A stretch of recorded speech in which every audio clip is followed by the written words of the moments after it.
કોઈ પણ અનુષ્ઠાન કરતા હોય, પૂજાપાઠ કરતા હોય કે ઘરમાં કોઈ પણ શુભ કાર્ય કરતા હોય તો ગંગાજળને અવશ્ય આપણે ઘરમાં છાંટીએ છીએ. અને મનુષ્યના મૃત્યુ બાદ દરેક મનુષ્યની એવી ઈચ્છા હોય છે કે તેમના અસ્થિને ગંગા નદીમાં પ્રવાહિત કરવામાં આવે, જેનાથી તેમના પાપોમાંથી તેમને મુક્તિ મળે, તેમને મોક્ષ મળે. આવો જાણીએ કે ગંગા નદીમાં અસ્થિઓ પધરાવવાનું શું કારણ છે, તેની પાછળનું ધાર્મિક અને વૈજ્ઞાનિક કારણ શું છે, તે આજની આપણી આ પોસ્ટમાં જાણીશું. પવિત્ર ગંગા નદીમાં અસ્થિને પ્રવાહિત શા માટે કરવામાં આવે છે?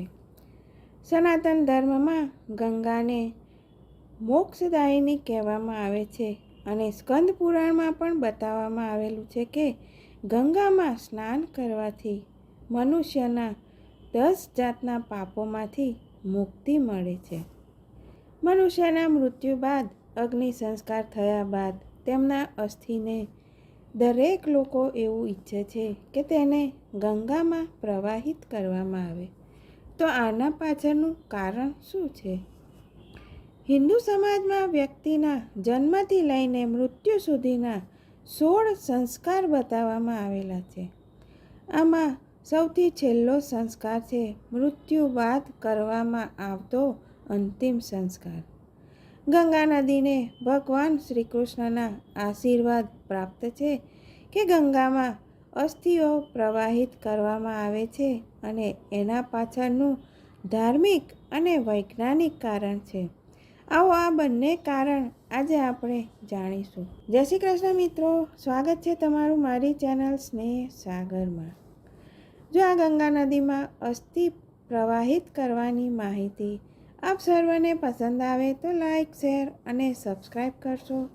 દેવી ભાગવત પુરાણમાં ગંગા નદીના પૃથ્વી પર આગમનની એક કથાનું વર્ણન છે, જે અનુસાર ભગવાન રામના પૂર્વજ રાજા સગર અને તેમની રાણી વૈદર્ભીથી 60,000 પુત્ર ઉત્પન્ન થાય છે, જેને કપિલ મુનિના શ્રાપને કારણે તેઓ મૃત્યુ પામે છે.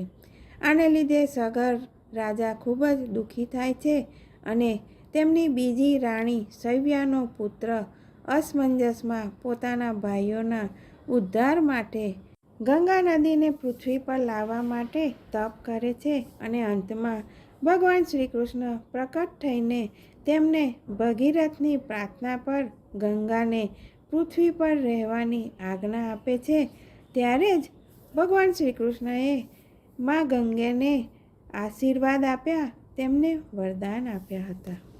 દેવી ભાગવત પુરાણ અનુસાર શ્રી કૃષ્ણ કહે છે કે ભારત વર્ષમાં મનુષ્યો દ્વારા કરોડો જન્મોના પાપ માત્ર ગંગા નદીના સ્પર્શ માત્રથી નષ્ટ થઈ જાય છે. સ્પર્શ અને દર્શનથી અપેક્ષાથી જ ગંગા દેવીમાં સ્નાન કરવાથી 10 ગણું પુણ્ય પણ મળે છે. ભગવાન શ્રી કૃષ્ણ કહે છે કે જે પણ વ્યક્તિનું શબ ગંગા નદીમાં પ્રવાહિત કરવામાં આવશે તો જ્યાં સુધી તેની એક પણ અસ્થિ પાણીમાં રહેશે ત્યાં સુધી તે વ્યક્તિ સ્વર્ગમાં રહેશે. અસ્થિ વિસર્જનનું ગંગા નદીમાં વિસર્જિત કરવાનું વૈજ્ઞાનિક કારણ પણ છે. અસ્થિઓમાં કેલ્શિયમ અને ફોસ્ફરસ અધિક માત્રામાં પ્રાપ્ત થાય છે, જો આને ખાતરના રૂપમાં ભૂમિના ઉપજાઉ બનાવવાના ઉપયોગમાં સહાયક થાય છે. આ બંને તત્વો પાણીમાં રહેવાવાળા જીવો માટે પૌષ્ટિક આહારનું પણ કામ કરે છે. કર્મ પુરાણ અનુસાર અસ્થિઓને ગંગા નદીમાં વિસર્જિત કરવાથી શુભ માનવામાં આવે છે. માન્યતા છે કે માતા ગંગામાં અસ્થિઓ પધરાવવાથી મનુષ્યના બધા જ પાપો નષ્ટ થઈ જાય છે અને તેમની સાથે જોડાયેલી આત્માને નવો માર્ગ મળે છે. એક દિવસ માતા ગંગાએ નારાયણને પૂછ્યું કે હે પ્રભુ, મારા પાણીમાં સ્નાન કરવાથી બધાના પાપ નષ્ટ થાય છે, પરંતુ આટલા બધાના પાપનો બોજ હું કેવી રીતે ઉઠાવીશ? ત્યારે ભગવાન નારાયણે કહ્યું કે તમારા પાણીમાં જે સાધુ સંત અને વૈષ્ણવ આવીને સ્નાન કરે છે ત્યારે તમારી અંદર સમાઈને તે બધા જ પાપોનો નાશ થાય છે. માટે આપ હંમેશા માટે પતિત પાવન બની રહેશો. પૃથ્વી પર જે પણ નદીમાં ડૂબકી લગાવશે તેને મોક્ષની પ્રાપ્તિ થશે. વૈજ્ઞાનિક દ્રષ્ટિથી હાડકામાં ગંધક વિદ્યમાન હોય છે જે પારાની સાથે મળીને પારદનું નિર્માણ કરે છે. એની સાથે સાથે બંને મળીને મર્ક્યુરી સલ્ફાઇડ સોલ્ટ નામનું નિર્માણ કરે છે અને હાડકામાંથી વધેલા અવશેષ કેલ્શિયમ પાણીને સ્વચ્છ રાખવાના કામમાં આવે છે.